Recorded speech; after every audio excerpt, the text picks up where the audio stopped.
પતંગની હદમાં ગોળી મારી અને તીક્ષ્ણ હથિયારના ઘા ઝીકી સિક્યુરિટી ગાર્ડની હત્યા કરી ભાગી છૂટેલા હત્યારાઓને ક્રાઇમ બ્રાન્ચે બિહારથી ઝડપી પાડ્યા છે।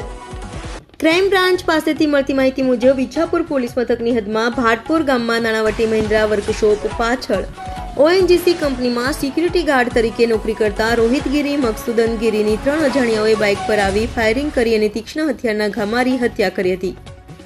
જે હત્યાના આરોપીઓને ઝડપી પાડવા ઈચ્છાપુર પોલીસ અને ક્રાઇમ બ્રાન્ચની ટીમ મેદાને હતી, ત્યારે ક્રાઇમ બ્રાન્ચની ટીમે બાતમીના આધારે બિહાર રાજ્યના સિવાન જિલ્લામાંથી વેશપલટો કરી હત્યારાઓને 2 સગા ભાઈ વિક્રાંત રામબાબુસિંહ રાજપૂત અને સિદ્ધાર્થ રામબાબુસિંહ રાજપૂતને ઝડપી પાડી સુરત લાવી તેઓનો કબજો ઈચ્છાપુર પોલીસને સોંપવાની તજવીજ હાથ ધરી છે।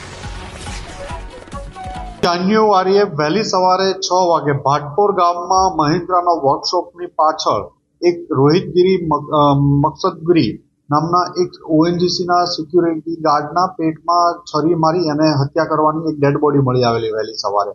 જ્યારે ડેડ બોડીને ખાતરી કરી તે ONGCમાં સિક્યુરિટી ગાર્ડ હતો અને નોકરી પરથી છૂટ્યા બાદ પરત જતો હતો। એ દરમિયાન વહેલી સવારે એના ઉપર ચપ્પુ અને હથોડીના ઘા મારી એનું મૃત્યુ નિપજાવવામાં આવ્યું હતું।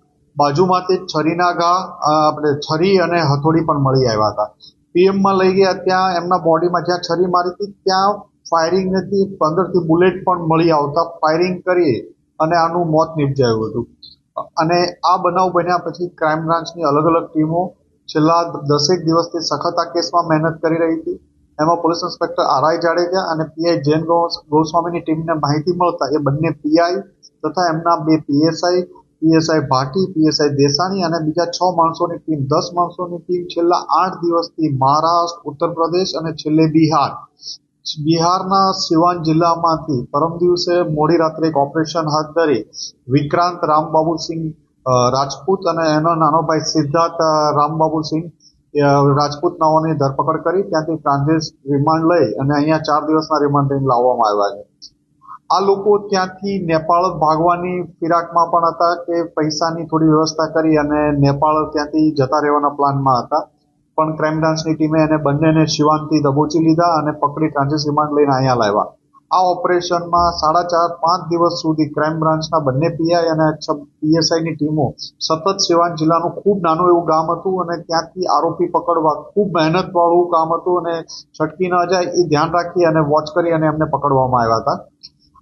આમાં વિક્રાંત અને એનો ભાઈ સિદ્ધાર્થ સુરતમાં જાન્યુઆરી 2024 પહેલા રહેતા હતા, ત્યારે આની સાથે જે મરણ જનાર છે એની સાથે ONGCમાં સિક્યુરિટી ગાર્ડ તરીકે બંને સાથે નોકરી કરતા હતા।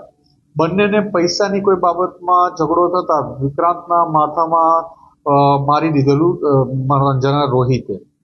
આ બાબતે 1 વર્ષ સુધી એને સતત મગજમાં આ રાખી આ બંને ભાઈઓ એક ત્રીજા ઈસમને સાથે અહીંયા સુરત લાવી 3-4 દિવસ સુધી રેકી કરી, અહીંથી એક બાઇકની ચોરી કરી અને બાઇકની ચોરી કર્યા બાદ અને ચપ્પુ અને ફાયરિંગ કરી નિપજાવી દીધો। પહેલા એક ગોળી પેટમાં મારી, પછી પિસ્તલ લોડ ન થઈ ફરીથી તો એને ચપ્પુથી એટલો ગુસ્સો એના ઉપર હતો કે અશક્ય ચપ્પુના ઘા મારી એનું મોત નિપજાયું હતું। આ બંનેને પકડી આગળની કાર્યવાહી માટે ઈચ્છાપુર પોલીસ સ્ટેશનને સોંપવાની તજવીજ ચાલુ કરી।